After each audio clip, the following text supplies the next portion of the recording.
Hello and good afternoon and welcome to the Retained Recruiter Show. My name is James. And I'm Jo. Thank you for joining us, hopefully. And everyone's enjoying the nice weather, I hope, James.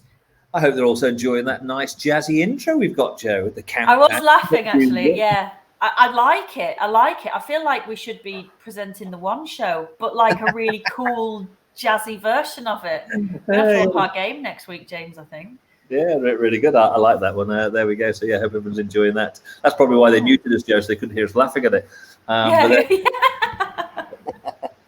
Anyway, it's great to be here again, Jo. Great to have you back. Obviously, you were away last week, so good to have you back again. Today, Jo, we're going to be talking about a really exciting topic, one that we come across a lot, and that's really why clients say no to retainers. It's one of those big things that people come across.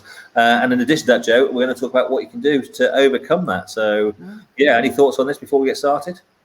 Yeah, do you know what? It's a massive topic, isn't it? Clients saying no to retainers, how to overcome them, how to handle those objections. Yeah, I think it's going to be a fun-filled 30 minutes. Well, 24 now. 24? Okay, we'll see what's going to be. So, Jo, I think, a lot of things that we do, they all sort of come around together. And I think it starts, why clients say no to retainers, because you expect them to say no. Yeah. Yeah, it's your mindset. You go in there with that belief. And, I think that's one of the biggest challenges that people got to think about overcoming, their own mindset.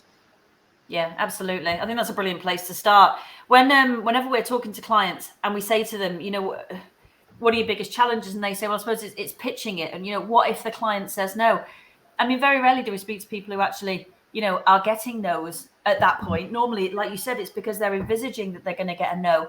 And I don't think that then becomes, okay, how do I handle the objection of no? It's more a case of why do you think the client is going to say no to you in the first place?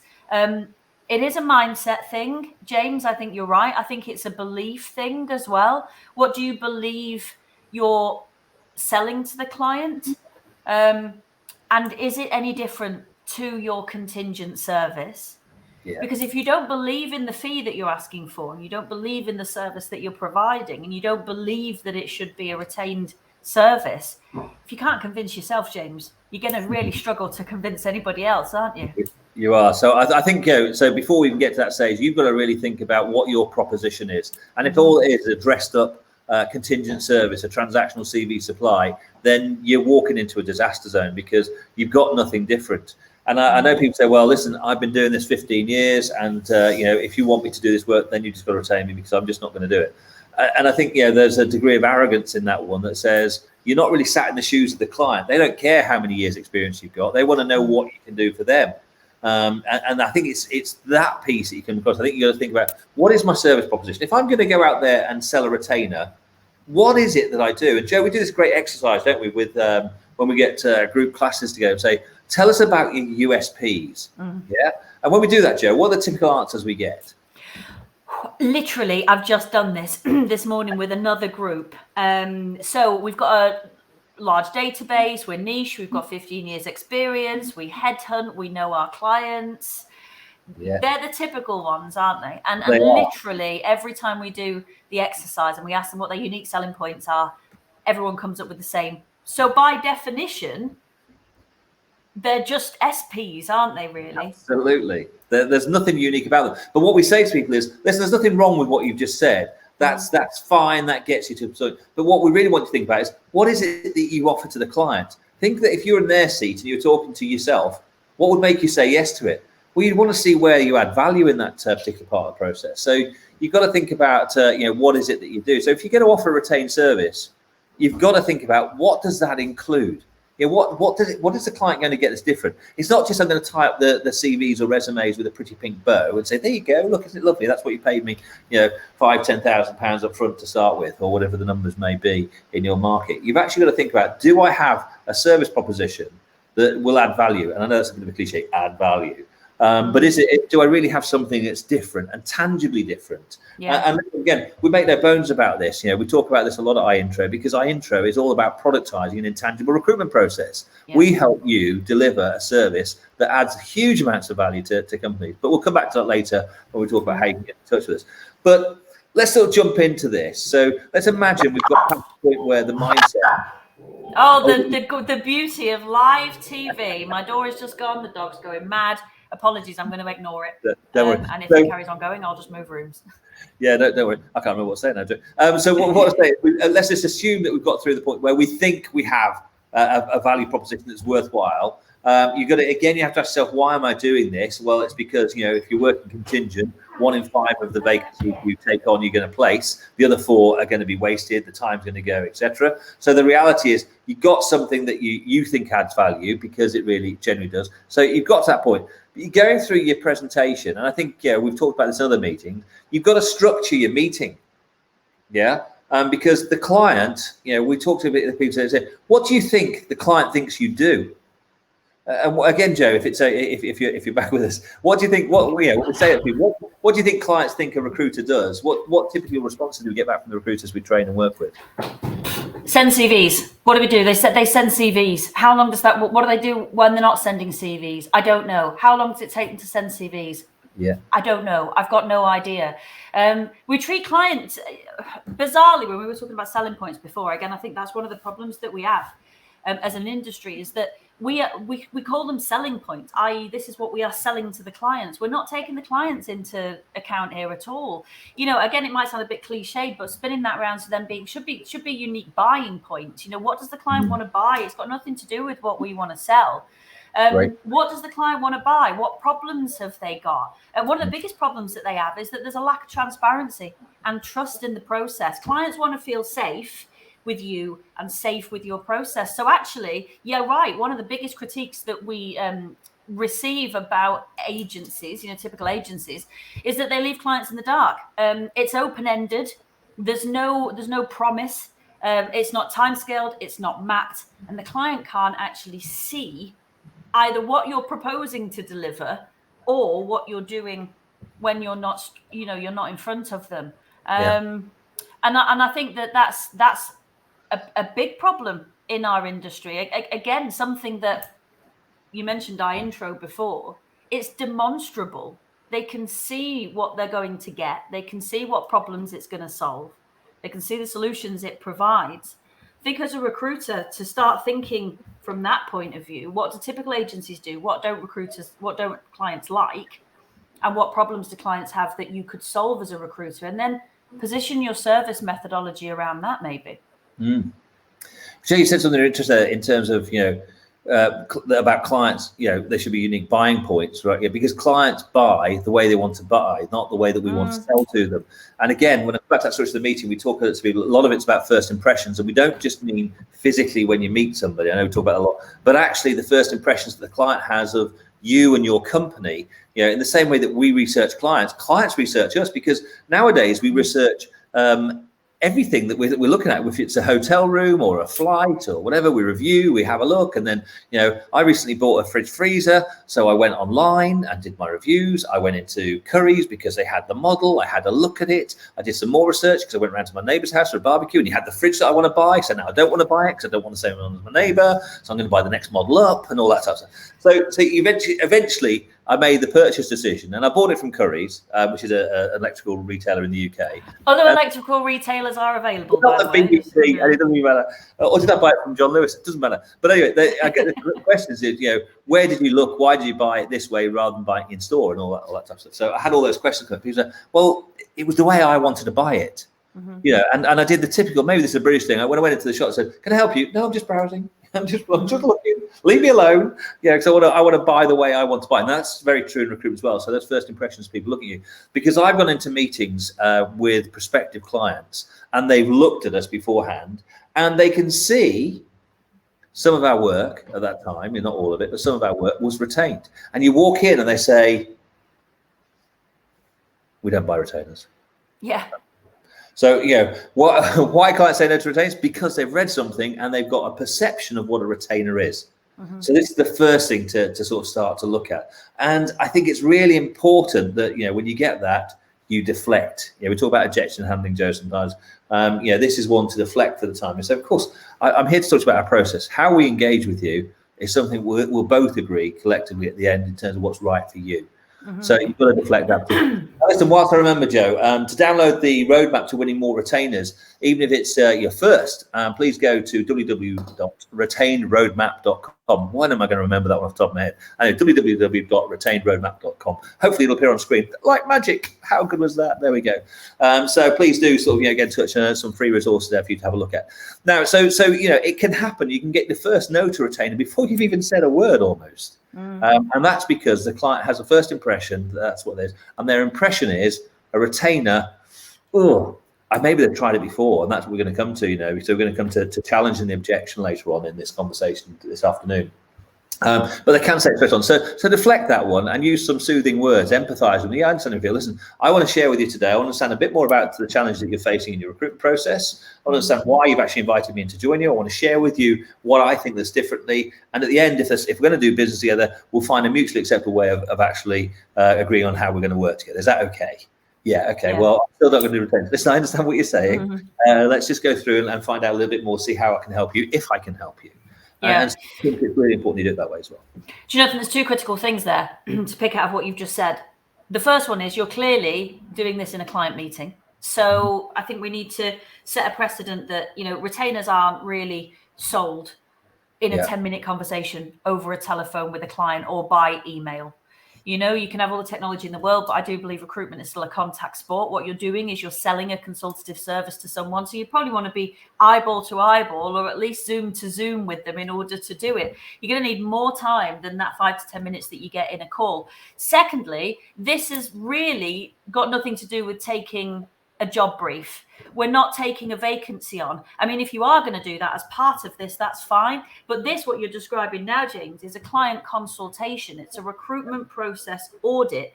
We want to talk to them about them and their business, their recruitment process, what challenges they've had with it, but how we can help to improve that process. The byproduct of which is you're going to get better people into your open vacancies quicker who are going to stay for longer because of our process. So it's not done in a 5-minute conversation over a telephone. And it's not something that you just can flippantly sell on the back of taking a job brief. It's got to be, you have to add the client meeting step into this. Our process suggests that, doesn't it? That you want to have a full client meeting with the client. And I think what you said there was really interesting. When you get an objection from a client is a big indicator. If you get the objection at the end of the client meeting, that's your responsibility. That's something you've done that has prompted that response, or not done, as the case may be. If you're getting it at the beginning of the meeting, then it's either something that they've seen of yours that means that they've not seen the perceived value, or it's a resistance to change, or it's something that's stopping them from change. Could have been a bad experience, could be fear of the unknown. Most clients are resistant to change because they've been conditioned to come to expect a certain level of service from recruiters. So if you do get any kind of objections to retainers, I'd certainly say expect it. Don't take it personally. Don't see it as the final no. It's not normally a no. It's normally a not now, or not yet, or not like that, or not like the last one we had. And you're right, it's something to be explored, I think. I agree totally. Again, so I just want to bring it back around to the structure. So in the meeting that we're going through, I think it's all about understanding, why has the client invited us, or why have they accepted my invite? And I think, Joe, when you use the word consultation, I think it is a better way to put it. Yeah, you can take the job brief, but taking the job brief again, and people might say, no, I do a full job brief. But again, I've seen job briefs taken down over the phone by recruiters, in less than 5 minutes, and slam the phone down, job on, and obviously run around and try and find candidates as quick as you can, because you're in a race. And I think, that's a problem. And if you think about it again from the client perspective, there's a part of this that says, it sounds quite appealing to have 3, 4, 5 recruiters running around for you free of charge, trying to find you candidates, and you don't have to pay them anything. Sounds fantastic, doesn't it? So I think we have to counter why that's not the right or the best way to do it. And again, the contingent recruiters can counter why it's best not to sort of pay 2/3 in fee up front before you've even seen a candidate. And again, we've all used that against it. But it's about, again, believing in your service, but acknowledging that the client has invited you into this meeting because something isn't quite right. Something you've done or said in your preamble and got through to it has made them think, I want to talk to these people. I want to listen to them. Maybe they've got something that's different. Maybe there is something different. And we've got so many tools in here that can help people sort of, tease out what those problems are, Joe. Yeah, in terms of identifying, what those problems are, the impact that it has on the business, of course, in terms of when those things can go wrong, as well as the impact of when they go right. The positive consequences. And when we had David Perry from Perry Martell on about 6 weeks ago, definitely, if you've not listened to that episode, please do go back and listen to it. He had a great way of handling fee negotiation, which was all to do with how well he's qualified the individual. So as Joe said, this is not necessarily about taking a job order. It's about consulting with the client, undertaking a recruitment process audit to evaluate and assess where the client is currently at, and to help them understand that their current recruitment process is flawed. It might even be broken. But because their current recruitment process is it's the same as it's always been for years and years and years, and again, we talk about questioning techniques to get the client to acknowledge that their information is a little bit out of date, then again, I think we can sort of help them in that particular scenario. Yeah, absolutely. Walking because I'm going to run out of battery. Oh, are you? I tell you what, we're showing how agile you have to be. We decided every week we were going to do a where are we this week, because every week we're in a different location, running it from somewhere. But no, I think you're right. We are. Prevention is always better than cure. The people that we work with, the clients that we work with, are significantly reducing their chances of clients saying no to them and getting objections by just doing everything leading up to that point way better. So all their marketing, their choice of target client, their marketing to those target clients, the messages that they're sending to those target clients, helping to build a perception that what they do is different. It's different and it's better, and it can solve problems, and it can help with them. It can help to provide solutions. So by the time you get to the point where you're then meeting with the client, the vast majority of the value that you can propose has already been identified. The client should have a really good idea that you do things slightly differently, and that they want to work with you and they like you, and that they need you. They need your process. So actually coming to the client meeting and asking those questions. We talk about the 5 stages of the client meeting, and we've done this before, but the first 2 stages are first impressions and rapport building. It's a well-known fact that if you can build rapport with someone before you go into a negotiating situation, it's going to be a more favorable outcome for you. So first impressions and rapport building are key. Then there's presentation of what you do and how you do it. But there's a part here which is absolutely critical. So before you present anything to anybody, you've got to go through the qualification stage, which is a series of questions you ask in order to identify problems and elicit the pain points of those problems. I'd say 99.9% of businesses, even the large ones that have got big talent acquisition teams, have got challenges with their recruitment. The problem is that half of them don't know that they've got problems. They just think, it's like when you go and get your eyes tested, James, you think you've got great eyesight until someone proves otherwise.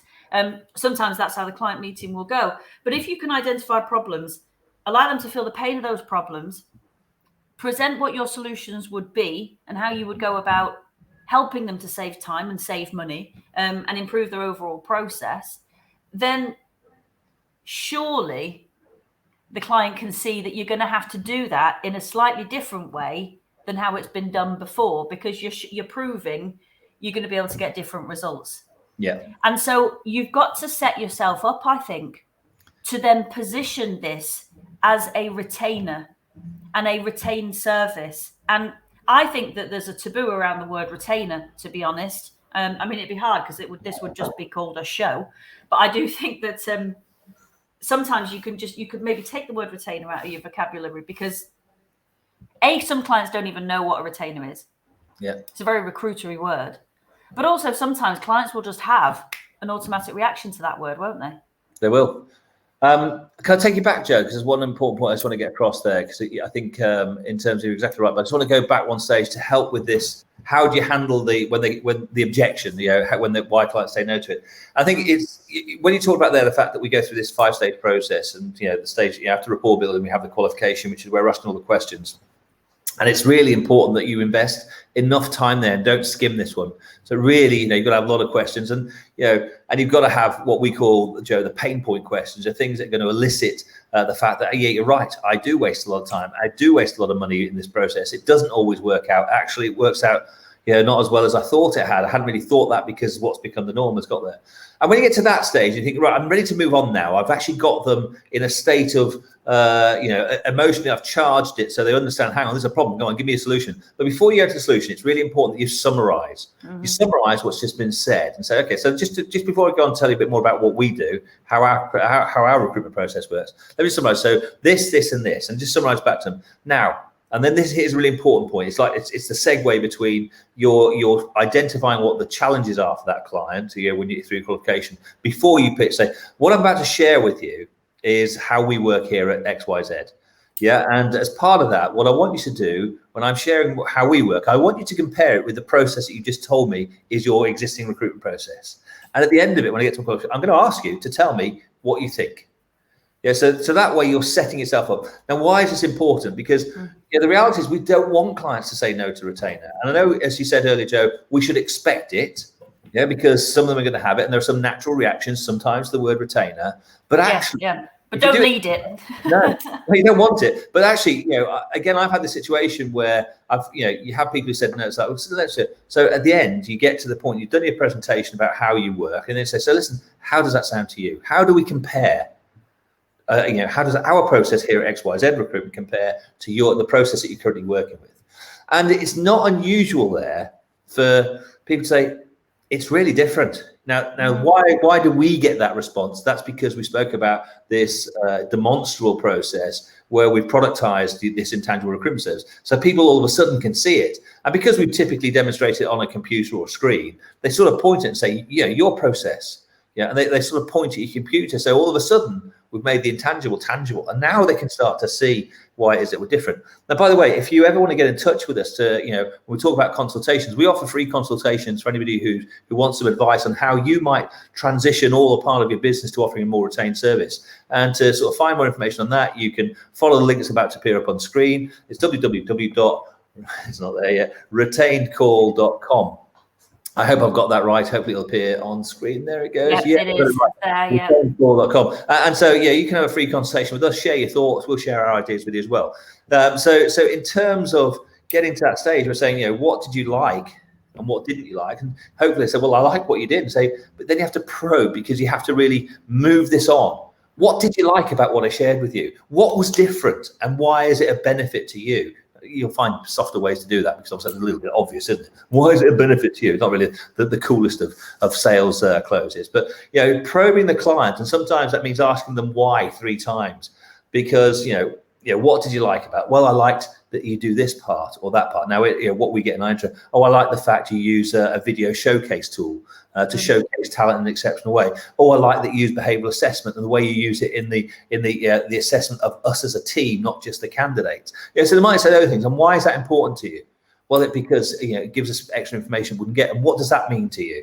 Well, it means actually we won't waste time seeing the unsuitable candidates. Great. So we're going to help you save time, because most things revolve around time, people, and money.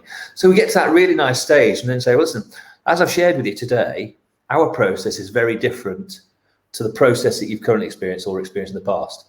And as such, the only way that we can deliver this type of service is to deliver it on an exclusive retained basis. Does that make sense to you? And you'd hope they'd say yes at that point, wouldn't you? Because they can clearly see the differences. Absolutely. But as you said, Joe, earlier, there are those, what a retained basis. No, we don't do retainers. And you say, okay, and this is why the process is really important. And this is one of the things I understood when I first went out and tried to transition our business. And, it's a big ambition for me in 2013 as we entered 14 to try and change the way that we were doing it, moving it from containers to retainers. And that was a challenge in itself. But the thing I thought is, I bought some software called iIntro, but iIntro isn't about software. It's about coaching and support and this type of thing that we're talking about today. But I initially thought I'd bought some software, and I thought the software would sell itself. I hadn't understood, no, it's nothing to do with the software. It's about having the process. The software is the enabler. And I know that's a cliche as well, but the software enables us to deliver this and showcase this type of service. But it's actually the process that you've taken people through. And all of a sudden, if we can get to the logical sense side of their brain, whichever side that is, then all of a sudden, you'll probably know it is.